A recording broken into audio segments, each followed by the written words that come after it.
Hey Tanya, how are you? Yes, I'm good. How are you? I'm good. I'm excited to have breakfast for dinner with you. Did you kind of do a pun? Were you gonna say like egg cited? Oh, I should have. Oh, I always miss out on those things. I have the best dad jokes, although clearly I'm not a dad, but so it's okay. I had to slip it in there. Right, get it in. Well, I'm wearing my Christmas apron. I just thought I'd, share because whenever you watch this, I don't know, but here it recently snowed and I was like, well, time to pull out the Christmas apron, I guess. Hey man, Christmas can start anytime we want, whatever brings us joy. I'm a huge fan of Christmas, so I think you look great. Thank you. So what do you have today? Well, today with our breakfast for dinner, first off, like, don't you love breakfast for dinner? Who doesn't love breakfast for dinner? Yeah, there's just something about it. It's kind of like comforting or just the smells, or it reminds me of like good times on like Sunday mornings when you got Yeah. nothing else to do except just have breakfast. Totally. And that is such a huge component. And I think another component for me is that for the most part, it can be really fast and it can be really easy, when we've had a Yes. busy day. So we get that comfort emotional component. And we also we're able to make it fast and easy. It's not a lot of thinking, like Yeah. And you can so use stuff that's already on hand. exactly. Like for me, because, well, we'll talk about mine in a little bit, but I was able to use stuff on hand, put it together pretty quick, and it's tasty. That's it for sure. Yeah, I can definitely start with what's on my plate. And I did the same thing. So today I have a little medley. I have some tofu scramble, which I'll get into in a second. I have some tempeh bacon as well. And I have one of my favorite things. This is my buckwheat cacao waffle. And I've topped it with some whipped coconut cream and some wild blueberries. And there's some raspberries in there as well. Oh my So God, my I mouth like to just put watered. I just want to say my mouth just watered. thank you. I think I like the sweet and savory thing. I'm someone who likes to get a variety of tastes on a plate if I can. So like this really hits the spot for me. So people, you might be thinking, all right, the nutritionist has two, not one, but two forms of soy on her plate. Soy, I feel still can be like alarm for people. Soy has got a bad rap, you know what I mean, over the years, and rightly so, but it's not the full story, right? I'm here to set the record straight today, okay?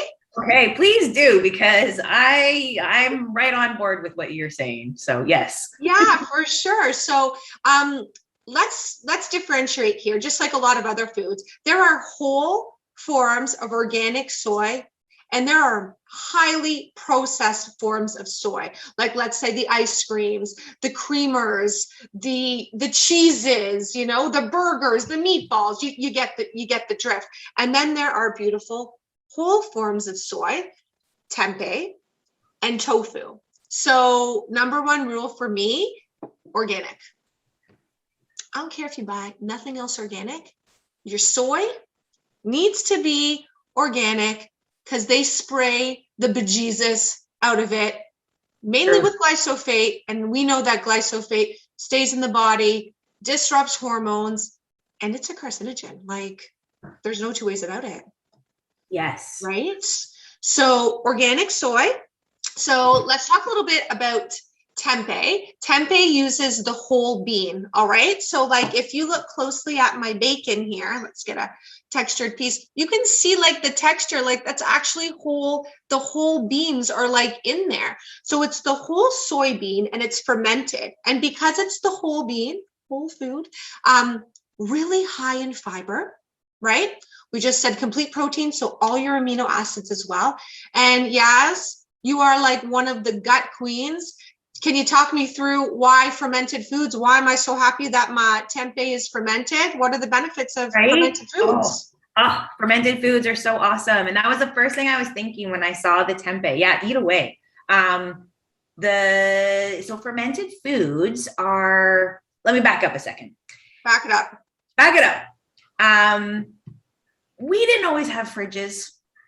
right? Like, I mean, in the last, I don't know, 100, I'm not up on my fridge history, but anyways, we haven't always had fridges. And so storage of food has been an issue, over humanity's existence.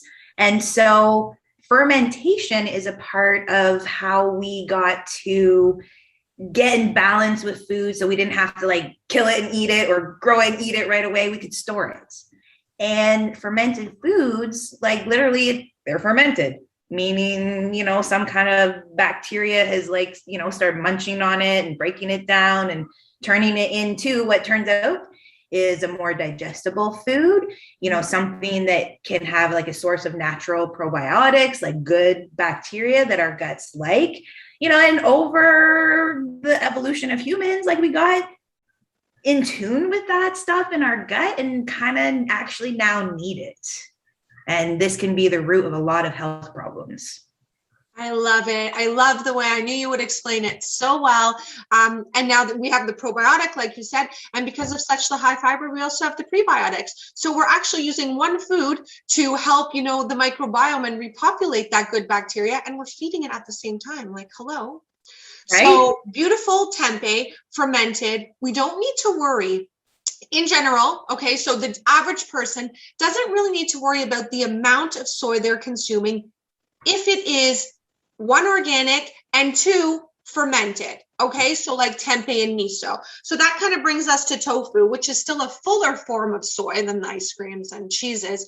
But what it is, it's the curd of the tofu that's pressed. So it's not the entire bean.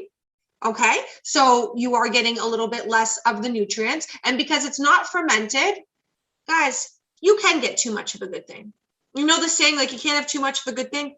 No, you can. Like, definitely. So even with my tofu, it's something that I'm not having every single day because it is not fermented. But let's break one of the big stigmas right now, I believe to be the big stigmas, is that things like tempeh, things like tofu, edamame, miso, etc., they do not necessarily cause cancer. Okay, I know there's the whole link with estrogen dominance. I'm going to tell you right now, these forms of soy, they actually work against cancer because of the phytonutrients found in them. They actually lock in to those estrogen receptors, and they feed the estrogen receptors with a milder form of a phytoestrogen, which mimics estrogen from plants. So like the really shitty forms, the xenoestrogens, the fake forms, the plastics, can't lock in the receptor because someone's already there. So it forces your body to flush them out. Mm-hmm. So I don't want everybody to have that fear, cancer, estrogen, soy, etc. But remember, I'm talking about what's on my plate. I'm not talking about all those fancy burgers and cheeses and GMOs and all of that. That you want to stay away from. As good as it tastes, it's not real, right? Yeah. So well you want to stay away. Well said. And I'm so glad that you talked about that, brought it up, because it is such a misnomer. I'm talking all the time with my patients about it because, they're afraid of soy, and it's like, you know what? No, it's not causing cancer. It's regulating to estrogen, in fact. So beautiful. Thank you for, backing that up. It's so true. And then a waffle doesn't have soy, but it's just darn ass good. It has things like buckwheat flour in there, sprouted like oat flour in there, so much cacao, which small known fact, maybe I think small known fact with a lot of my clients, never mind all of the minerals in cacao, the magnesium, anti-stress mineral. Do you know cacao is a prebiotic food? It is actually fermented in the process. Oh, so I didn't know that. It also helps. Yes, it helps feed that microbiome. It's actually a prebiotic fermented food when they're changing it from cacao nibs into raw cacao powder, not to be mistaken with cocoa powder. That's a whole other process, and that's killing all the good things. So this says all the good things. So I just want to share that I have had your buckwheat cacao waffles, and they are to die for. There's just nothing better. And then all the toppings, yum, yum, yum. And cacao, like, can we just say, like, hello, people, it's chocolate. It tastes like chocolate. It is chocolate, like chocolate. And you can have it for breakfast or lunch or dinner and actually nourish your body. So, I mean, for me, win, win, win. Yeah. Yeah. 100%. So that is my dinner on a plate that I am going to dig into. And of course, there's always a plethora of veggies, you know, onions, garlic, spinaches in there, but that's just the cherry on top, right? For all these good foods is the veggies. Yum. So yum. Your plate looks mighty magical. I see a rainbow on there. Rainbows are my favorite thing when it comes to food. Fill us in. Yeah. Well, you know what? I like pretty meals, and I thought, you know, it'd be nice just to do some color. So I went really classic. You know, I made an omelet and using pasture raised eggs. Very, very important because, you know, the quality of the food matters, right? And, you know, like quality of your tofu, quality of the eggs matter. And I just used what I had in the fridge for veggies. So it turns out, you know, I picked some red stuff because I thought it, you know, would look good. So it's red peppers and tomatoes. I wanted to put mushrooms in there, but Kevin, my husband, used all the mushrooms. So anyways. Okay, when that happens, you're totally banking on something and you go in the fridge and you're like, where'd it go? Yeah, because I love mushrooms in my omelets. So absolutely. Anybody that knows me, they know that. And you know what? Normally I would put cheese, like not normally, back in the day, I would put cheese in my omelets. And, you know, sometimes I still do. I'll put some grass-fed cheese in on occasion. But, you know, I don't always want dairy. And so that's why there is some lovely avocado on this plate. Because for me, avocado can replace some of that mouthfeel of cheese, or that, like, you know, more richness that cheese brings. Creaminess that it blends, that thick creaminess. Yeah. Right. And you know, and sometimes I try to also avoid ketchups, like, because sometimes I'm using this to break my fast. You know, I'm using a meal like this, you know, because I've been doing some intermittent fasting, and, you know, I want something to keep me going, you know, and not eating, you know, overeating as the day goes on. So I want to break it with something really higher fat. And so I might want to avoid using ketchup. And that's, again, where the avocado for me can replace, you know, that dipping thing. It just adds like a little texture, a little something different. And then I threw on some tomatoes for good measure, because these little tomatoes, I get them from a local farm here, and they're just, they're so good. So that's my meal. I love how you're using the avocado, because even, like, you know, when we don't make it into guac or whatever, I do the same thing just for slicing. If you cut a piece of your omelet, you're right. Instead of dipping into ketchup, you can literally smush it into your avocado, or take a little piece and smear it on top. And it, you know what I mean? It's solid yet mush, you know, like it's one of those foods. So good. Like it's something that has, like, saved me, you know, as I've changed my diet, is having this thing that can, you know, be as satisfying as cheese or that dipping in ketchup. And, you know, I love breakfast. I do. Gosh, do I love breakfast and all those things that can go with breakfast. But these days I don't really eat breakfast too much, you know, with my intermittent fasting. So that's why I'm actually loving that we're doing, you know, this show about it, because you don't have to have breakfast at breakfast. You can have it when you break your fast, or for literally dinner any time of the day. And I love breaking the stigma of food labels in all categories, but dinner foods, breakfast foods, lunch foods, which you've just touched on, because nourishing food is nourishing food. Like, I often have rice in the morning, or quinoa in the morning. See, and we're a perfect example, Yas, that everybody's different, and our approaches to health are different based on our body's needs. And we're both thriving and vibrant because we're doing an approach that works for us. So although I do fast intermittently, my fast usually starts around like 6:30 p.m. and it's actually been extending till like 10:30. You know, I follow my hunger cues, but when I break in the morning, we break with different things for different reasons. I usually do a really intense workout in the morning. And when I break, I have my fats and my proteins, don't get me wrong, but like, I usually break with something heavy and complex carbs.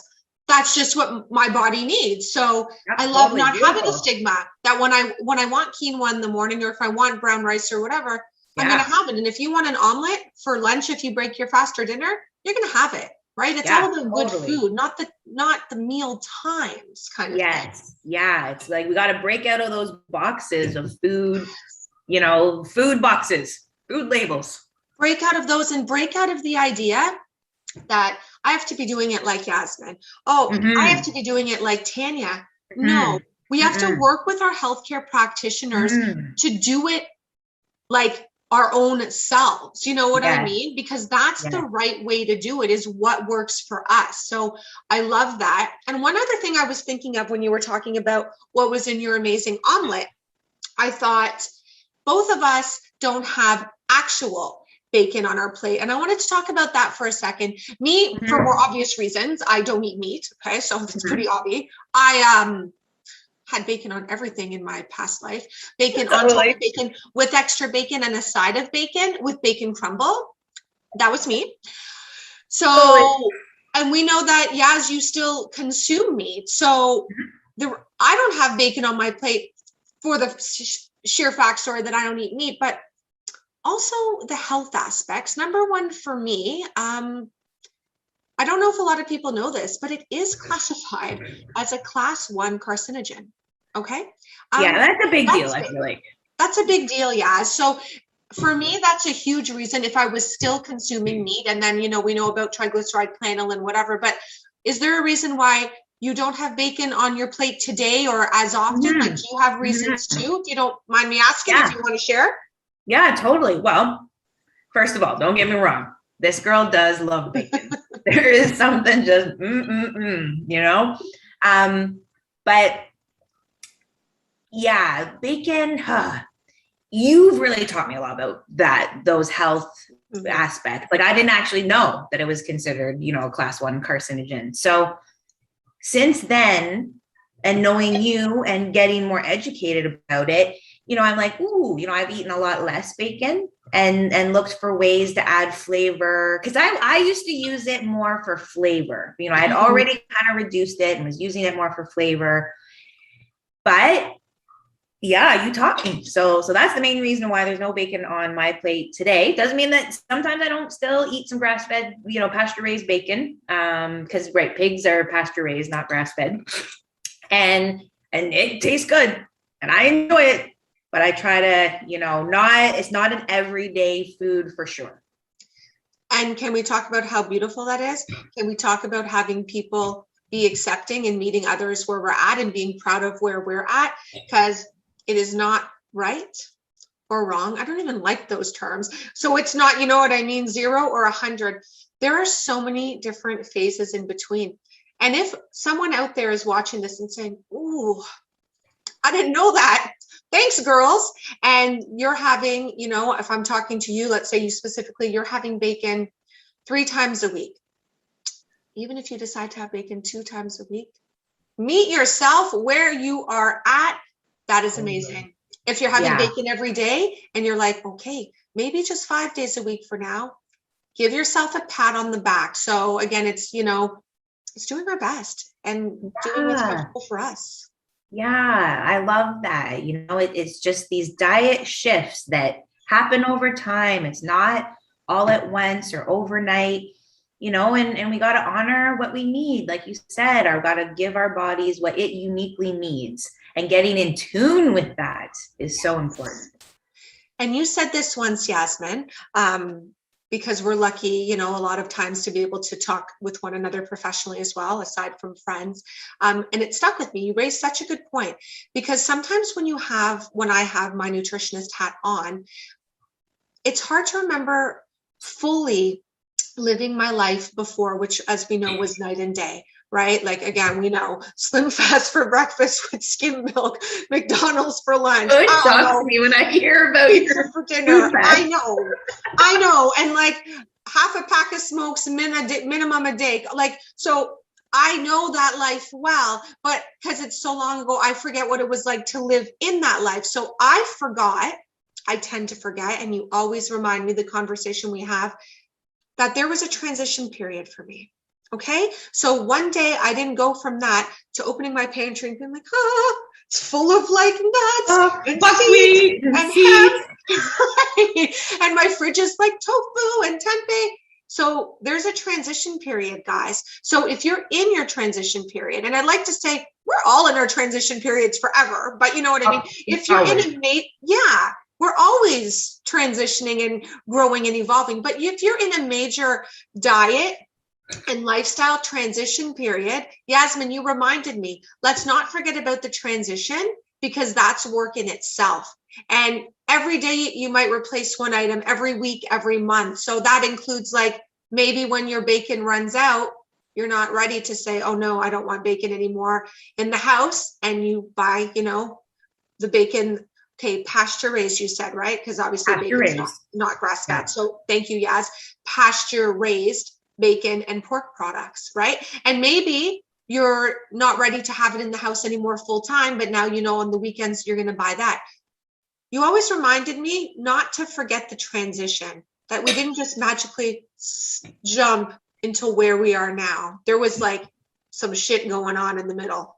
A little bit of this. A little bit, I can tell you. Mine might have been like not smooth. It might have been like catastrophic, but like there was a transition.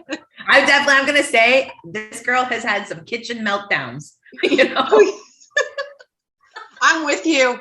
Like 1,000%. And something, kitchen meltdowns, like I'm not eating this, taking your plate over the garbage and being like, bye, and calling for pizza. Like, yeah, for sure. Been there.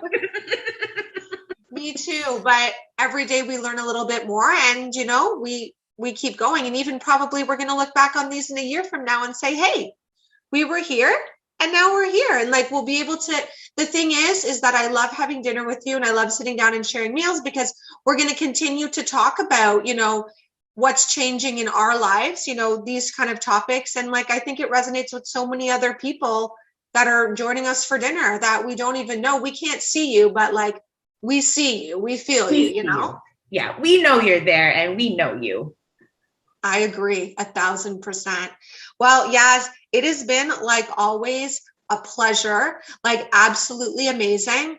I think that next time we kick off another super secret comfort food, okay? And we don't tell each other, but again, we've done this one time before. I did poutine. It was so good. We just do like super secret, and let's bring our best comfort food next time. I love it for next time. Awesome. Perfect. Well, enjoy your breakfast for dinner. I'm going to finish up mine, and we will see you soon. See you soon. Okay, take care, guys. Bye.